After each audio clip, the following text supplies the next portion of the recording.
Kia ora. I am now going to show you how to use Git and use GitHub. The first thing you need to do is make sure you have a GitHub account. If you don't have a GitHub account, create one. Here is my account. The next step you need to do is create a repository. So here on the green button, I can click on new and I'll create a repository. I am going to create a GitHub repository called example repo. You can see that it's available. I'm going to keep it public and then I'm going to create repository. After I created a GitHub repository, the next thing you want to do is actually download Git for your device. So I'm going to go Git and Google search. Here I can see the options. I'm going to click on the first one, Git, and then you can see that it says I can download for Windows, which is my operating system. I'm going to look for the 64-bit Git for Windows setup. I'll click on that and then I'll let this download. After the executable file is finished downloading, I'm going to click it to run it.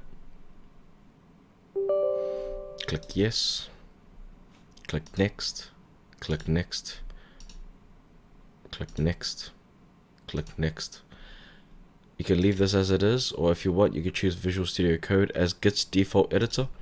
Click next, click next, click next, click next, click next, click next. I'm going to use Windows default console window, although both options won't necessarily make a difference. Click next, click next, click next, click next, and install.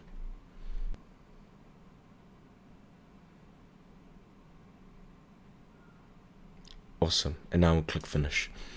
Now I have Git that's finished installing. I'm going to just click on OK for this window. You can see it just opens a release notes about Git. I don't need this. I'm going to close this as well. I'm going to now open Visual Studio Code, which I have downloaded on my device. I'm going to go back to my repository on GitHub. You can see I have a link here. I'm going to click on copy. I'm going to go back to Visual Studio Code and I'm going to open the command palette. So I'm going to do Control Shift P and I'm going to type in git space clone. So git clone, enter. It's asking me to provide the repository URL. That's the one I've copied. So I'm going to paste, Control V, enter. I'm going to select my OneDrive, which I've already signed in. I'm going to choose my folder for 2023 and I'm going to select as repository destination. It asks me would I like to open the clone repository or open a new window. I'm just going to open this window. I'm going to trust the authors and here you can see my repository. Now you can see that there are no files because if I go back to GitHub, there are also no files here either. So going back to Visual Studio Code, I'm going to add one file. I'm going to add a index.html file. I'm going to write some automatically generated code by entering the exclamation mark, then pushing tab. Automatically generates the code. I'm going to save this. You can see that it's not saved because this is white dot. So if I do Control S, you can see now that the white dot disappeared. If I go on the left hand side, I can see these icons. The middle one is source control. So if I click on this, I can see the changes that I've made to all the files in this folder. I'm going to want to stage these changes. So I'm going to hover and click on the plus. You can see that it's moved from changes to staged changes.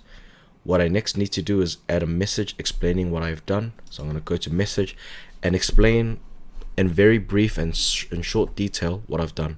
So I have created a new file, something simple as that. I'm going to click commit and you can see that nothing wrong happened. However, if an error does pop up, I will quickly show you how to fix the error. What I need to now do is push Control Shift P and I want to git space push, enter. It's giving me options on how I want to sign in. I'm going to sign in with my browser. Currently my default browser is Google Chrome. So because it's Google Chrome, it's this GitHub is already logged in on Google Chrome. Hopefully it's done its job. I'm going to close this tab, refresh, and you can now see I have one file. If an error does appear, you'll need to use the terminal. So you'll need to go to View, Terminal, and then you're going to write the following. I'm going to minimize the Explorer so that you can read what I'm typing. You're going to write git config -- global and then user.name quotation marks, so 2 quotation marks, and in the quotation marks you'll need to type in your username. Enter. I'm going to write the same thing, except I'm going to use user.email. So git config -- global user.email space 2 quotation marks, and inside the quotation marks I'm going to write my email. Enter. Now hopefully that has logged into my Git account, my GitHub account on the device. So then I'll go back to source control. I'm going to hopefully commit anything that still needs to commit. Control Shift P. I'm going to go git push, enter. And hopefully by looking at this little animation with the arrows spinning around, if that's finished spinning, that means that everything's uploaded successfully.